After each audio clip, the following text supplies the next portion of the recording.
Hello and welcome to Life in the Mind, a neurodivergent podcast by neurodivergent people. I'm Murray Spear, and sadly, my usual co-host, Mind owner? No. Joy Amy Wigman is not able to be here today. So we have, as a magical special co-host, our producer. Hi. I thought you were going to introduce me, but that's all right. You threw to me. No, I'm good. Paul Paul Avery. Yes, very good. That is my name, Paul Avery. I'm here today. I'm not. I do podcasts other than this one, like ClousEnd. You do. I'm more experienced than I'm coming across. no, it's because so we did immediate neurodivergent moments. We did chat about how we were going to do this because it is slightly out of the norm. Yeah, and I then did something completely different. Well, I think we've nailed that. I thought that was good. We got it. We're it's better than sorted. some podcasts, not as pro as others, Yeah, so that's fine. And yes, today is Life in the Mind of Christine. Hello, Christine. Hi, I'd like to Murray. introduce Hi, Paul. yourself Hello. a wee bit. Yeah, so Christine Searl, and I have a diagnosis of ADHD. I'll put that out there as the offset, so that's where my neurodivergence lies. So I'm really pleased to be here today and have a chat with you guys. I know you previously, so I'm going to put that out there as well because we work together. So let's just make sure that everybody's got a clear slate, nothing hidden. Yeah. Definitely. Well, it's one of those things, isn't it? When you do know people, I've listened back to some of the other episodes where it's like, one of us knows this person really well, and we refer to things like, other people wouldn't know the backstory to that. Like, what? But What? I find it interesting because although we know each other, obviously we don't know No. each other's No. stories. We know each from other in that a perspective. professional capacity.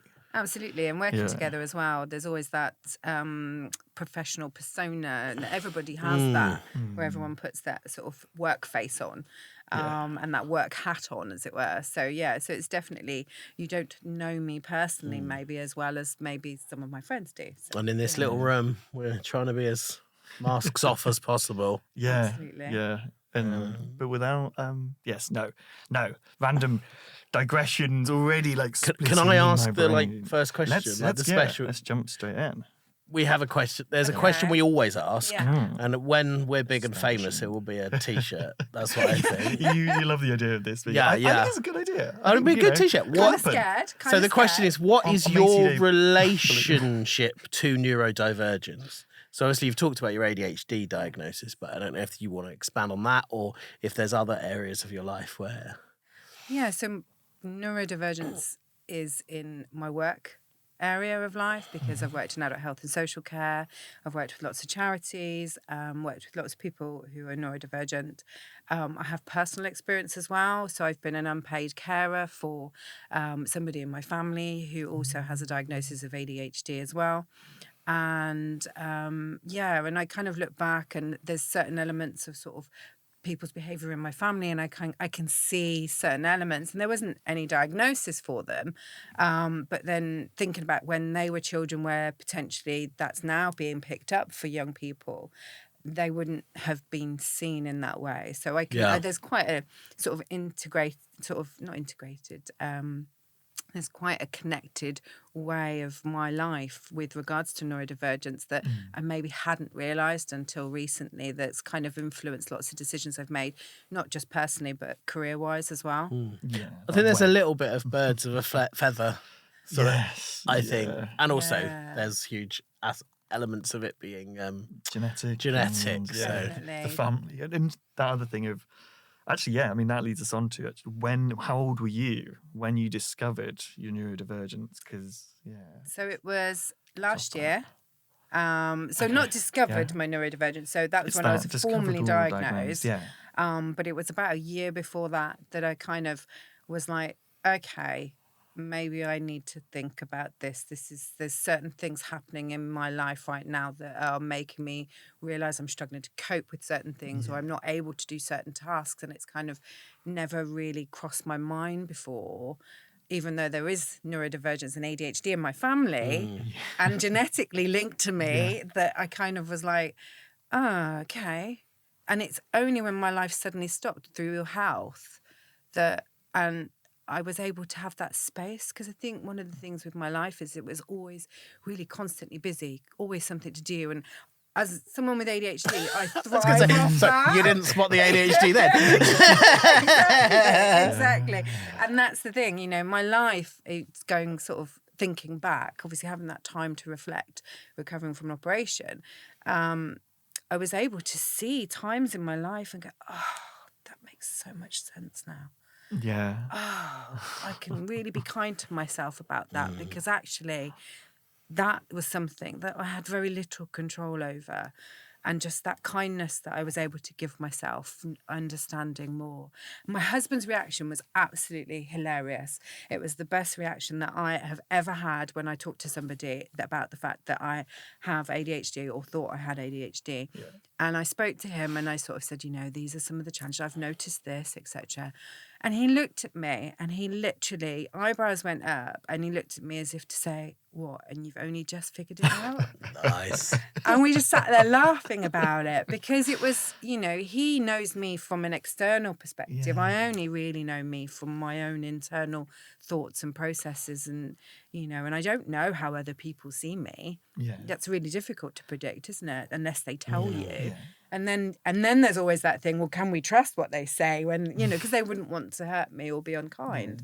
But his reaction was priceless. It was really, really good. And as I said, we just sat there kind of laughing about it. And that's really beautiful that it was also your husband that was kind of, because it was something that you were realising, you're going through this process of stuff. And there's often a kind of grief in that process of looking backwards and stuff.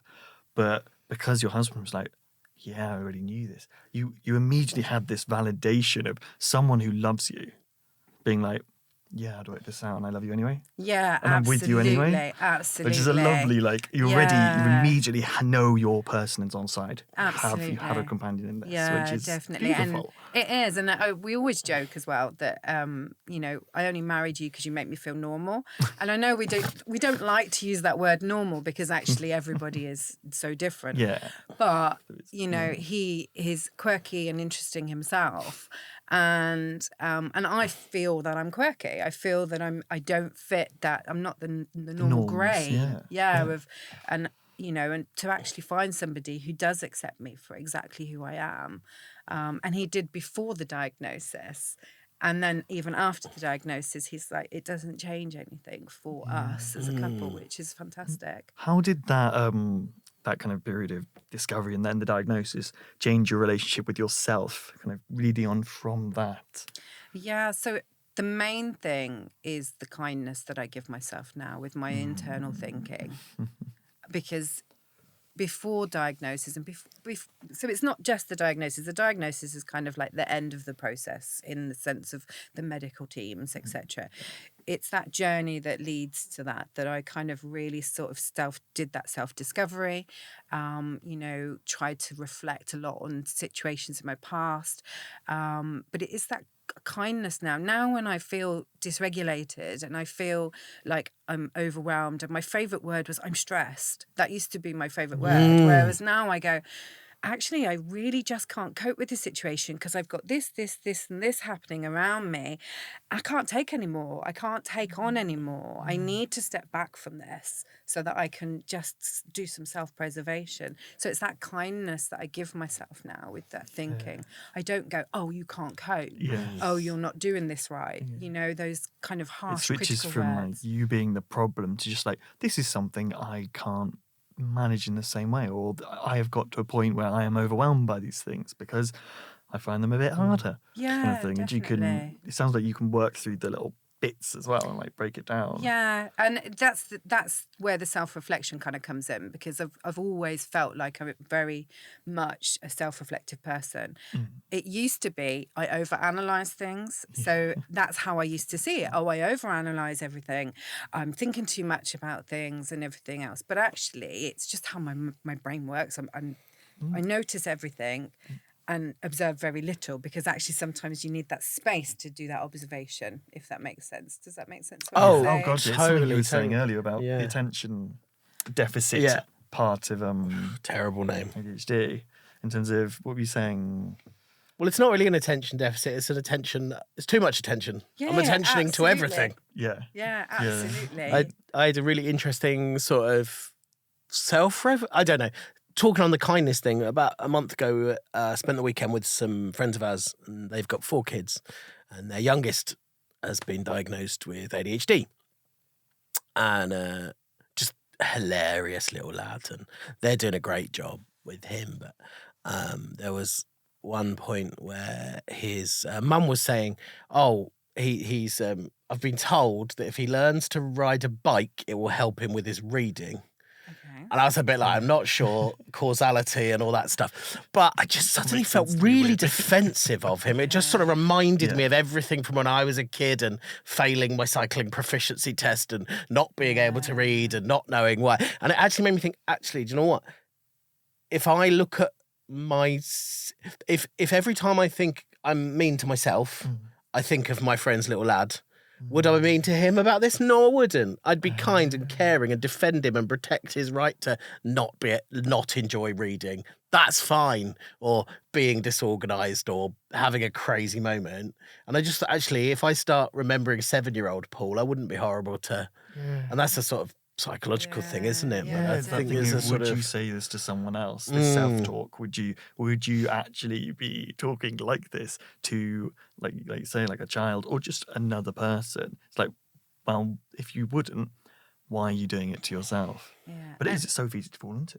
It is, and I think it's because you struggle with things, and whether it be a practical task, whether it be that emotional regulation, or whether it be just understanding what on earth is happening around you, because there's so much going on and you're not really quite reading all the signals, or you're Yeah, reading what you're everything being all at asked once, and and- it's yeah. your processing's really challenging. But we're being told we should be able to do that. So society and people in society who maybe don't understand some of the challenges that we face are telling us that we should be able to do it. And I think it's just thinking about sort of like, body image as an example. With body image, society's told us we should look a certain way and we should, have our hair done a certain way, our makeup done a certain way, and dictates. The similar principle happens with thinking processes and tasks and physical things that we do, emotional things that we do, that we should love a certain way, or we should behave a certain way, or we should, speak to people a certain way. But actually, that's a real challenge. Those things can be, for some people, such a challenge for them to do. And there's not necessarily a logical reason behind those shoulds either. It doesn't actually, a lot of them are a flawed logic path that's just been thrown in as a social rule by some arbitrary measure at some point. It's like, I'm going to write a book on etiquette. It's then going to define the lives of thousands of people in a country and create so many issues because I wanted to create a barrier between these classes type of thing, which is Edwardian England. Anyway. But it's hard. History I think the world is changing gradually, Yeah. I think. And I think growing up when I was a kid in the 80s, Yeah, 80s child here as well. if you were the only kids we knew who had ADHD were like off the wall, They were classed as the naughty kids. Yeah. Yeah. They were the children that disrupted classes. They were the children that absconded from the garden and went off wandering around the streets and things like that. So they were seen as the naughty children. And I think it's definitely shifting where someone with neurodivergence isn't seen as the problem child. But I think there's still a long way to go Definitely with regards to that acceptance of difference. Well, it was one of the things I was talking. We were talking before, me and Paul and I, autism brain. Shush. We were talking before we met up today, before we came to record. These are all correct. You've said all these statements. All it's these really- I'm sentences just have been these fine. nuances and Eddie, if you can just connections. splice that together into one. I think there's a song in there if you remix it into autism brain corrections rap about like the difference between even autism and ADHD as accepted diagnoses. There's a massive surge in people looking into and looking for diagnosis or just kind of learning more about both of those as these kind of two flagship neurodivergencies. And ADHD is often seen as this one to be like, well, the ADHD kid's the fun kid. They're the ones who's, they're great at parties. Yeah, they can never turn up on time, but the ADHD kid's great fun. And then it's like, but the autistic kid's the pariah because they can't do social things. It's like, no, this is not, you haven't understood either of these, really. That's Like, it. But it's the same with when like the ADHD. It's also the thing with the sort of ADHD. A bit loud. All right. Yes. Yeah, that's too much. You're a bit much. And you don't get invited to things because you can be too much for people, and you can come across as that. And it's, my family, that's just Christine. And it's like, well, actually, yes, that is Christine, but you don't dismiss it. There's a reason that Christine might be a little bit hyper today. It might be because she's actually really struggling with the social situation, and she's actually masking. If she can hold court, which is what I do in social situations, I can hold court. If I can keep everybody's attention on me, then I'm controlling the situation. So then I'm Less louder, I'm more gregarious. I was known as the happy goth in my circle. Nice. That's just because it was the way I was able to deal with those social situations. Whereas I know that I definitely go more buzzy and all over the place just before I crash. For me, it's when the combination brain it's got to a point where I'm about to go poof, and I get into this hyperverbal, non-stop talking, really loud. It's like ADHD brain just like, and autism brain's just. I think that what you're saying about the public sort of persona that people are, they're fun, they're having fun. And you're like, you've no idea how many plates I'm keeping spinning in my head.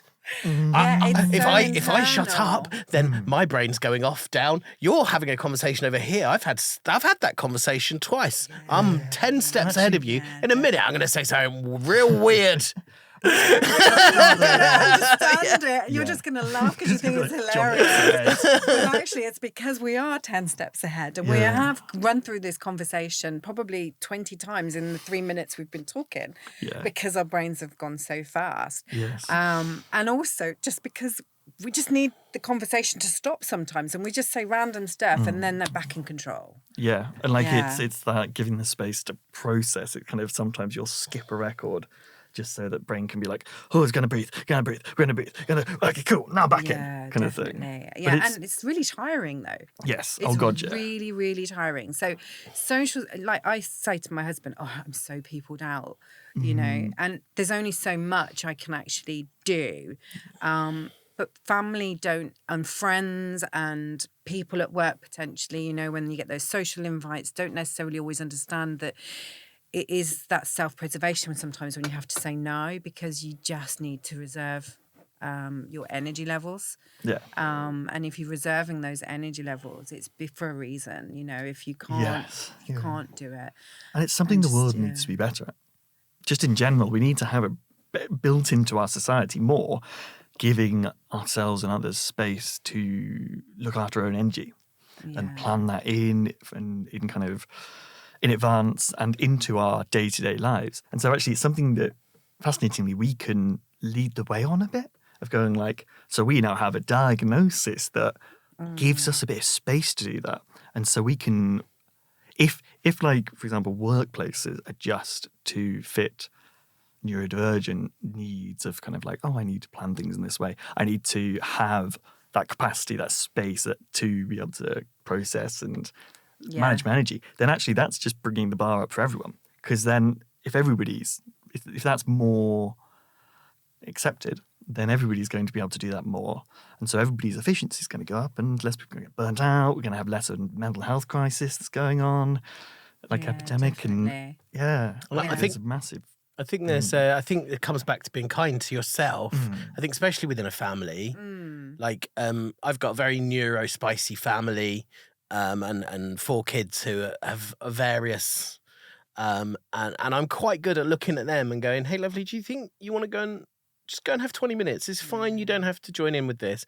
And it's actually only like in the last, this year really, where I've started to go, do you know what? I've been around you and my parents and for like a long time now. If I don't go and get 20 minutes of headspace, I'm going to be a grumpy what's it, and then you're all going to be asking why I'm so grumpy, and I can't really just blame you for being here. And it's taken a while to sort of say to my kids, yeah, I'm the dad, but also I just need that space to. You are also a human being. Yeah. Thing. It's that going, actually, yeah, I am, but I'm not magic. I don't know everything, and I've still got all my own needs. And I think that's such a good thing to. It's so easy to. It's really difficult to navigate, though. It is very, very difficult to navigate. It's very difficult sometimes to find the right words because you're physically feeling a certain way, or you're emotionally feeling a certain way, and then being able to try and find the words and explain it. And it's putting yourself in a very vulnerable position, being able to say, actually, I'm not coping with this, because it can be used against you. Oh, gotcha. Well, one of the things I was thinking when we were talking about like that surge in people learning more and stuff is that we really have. There's been a lot of progress, but still, especially between those ADHD and the autism. ADHD is like, oh, that's fun, cool. Autism is this weird kind of prior thing. Is even just on the bus on the way to record today, I heard someone call his friend an autistic C word. Okay. Not cow. Fill in the blanks yourself, kind of thing. And I heard it used fully as an insult. Yeah. And I was just sitting there going, do I want to get into this? No, I've got to retain my own energy. But at the same time, that's, And it's so prevalent still. And that's one of the reasons it makes it so hard to, like you say, it's so hard. Yeah, it is. And I think the thing is that as human beings, we're biologically set up to look for difference, and it's a safety mechanism. It's that animal sort of instinct. Look for difference, look for those things that are out of the ordinary, so that we can be prepared for them and we can safeguard ourselves. But unfortunately, in society's little clique groups that happen with it, the difference means that you become ostracized, but also it's then becomes the sort of everyday words that are used against people. And it's, and I think this is the thing, because I felt so different growing up, and internally it was all internal. I got to the point where I was like, well, I might as well look different, hence my goth days, hence kind of like standing out from the crowd, because it made me sort of have a focus other than how I felt inside. And other people would see that I looked different, and yes, I would get abuse for being a goth when I was growing up as a teen, but at least I wasn't getting abuse for something else. It deflects it slightly. Well, I'm kind of hopeful for the future because my kids are so different. Like when it was the 90s, like you're a goth, you do this, you're this, you do that. You have to behave, you have to be like this. And it just doesn't seem to be the same for my kids. It's kind of like, oh yeah, that's how they are. It's just them. They're them. And they'll be like, they'll talk about autism or, and it's almost the same, I think, for them as sort of, they identify as being gay, being non-binary and autistic. And that's fine. That's them. That's who they are. Cool. And we make allowances for all those things, and we roll with it. And I feel hopeful that we are raising a generation definitely moving into better than than ourselves. And I think we're talking about it as our generation, and then hopefully when that generation then grow up, because there is that openness about how somebody identifies, and that recognition that you should be speaking to that person about how they identify, not necessarily how you think they should identify, but how they actually identify themselves. And that hopefully then by the time they start having kids, it'll be much, much more integrated into the day-to-day conversations, and the acceptance is there. But I think, unfortunately, humans do identify difference, and they will look for that. And it's just one of those things, and it's really big, actually, me being on this show today, to come out to whoever's going to listen, because it is coming out. I've told family, I tell my work colleagues, about my new diagnosis, because it is new and I'm still learning to accept it and learn about it and learn about how it affects me. But it is like a coming out, and it shouldn't be. No. It should be that actually Christine is Christine who identifies as having ADHD, has a diagnosis, and I shouldn't have to come out. No. It should just be a normal everyday conversation that I can have with people and not have it be a really big thing like it is at the moment. I really want to dive down into that. We could do another 20 minutes, but we're sort of coming to the end of our time. Yeah, we are. And I think it's one of those things, really important things to kind of be like, we're moving towards a space, but it's good to be aware that we're still in that growing space. Yes. Which is one of the reasons one of the podcasts like this is so important. but that was perfect. Well done. In From terms a of producer perspective, I'm really happy with that, Murray. So thank you for actually coming on and talking about it, because the more we talk about our lived experience and we are out there going blah, blah, blah, and doing that, going through that process of coming out. And it's interesting to use in that way because, of course, coming out is associated with sexuality, which has had a similar journey. It's still in a difficult place, but it is so much more normalized now than even when I was growing up. And so hopefully we're going to be able to move, we're going to be moving in the same space as that. We're going to be back with Christine for our next episode, talking about hoarding. So stay tuned for that, or pick up the podcast, pick up a podcast, alliteration. Follow us on all the socials. Follow and do all those things. And comment. Yeah, there's a thingy in there. Like, subscribe, all those things would be really helpful. But brilliant. Thank you, Christine. And we will talk to you again soon. Excellent. That's all we have time for this week, folks. Don't forget to like, subscribe, and comment. Follow us on Instagram at Life in the Mind. Our other socials are linked in the bio. Bye.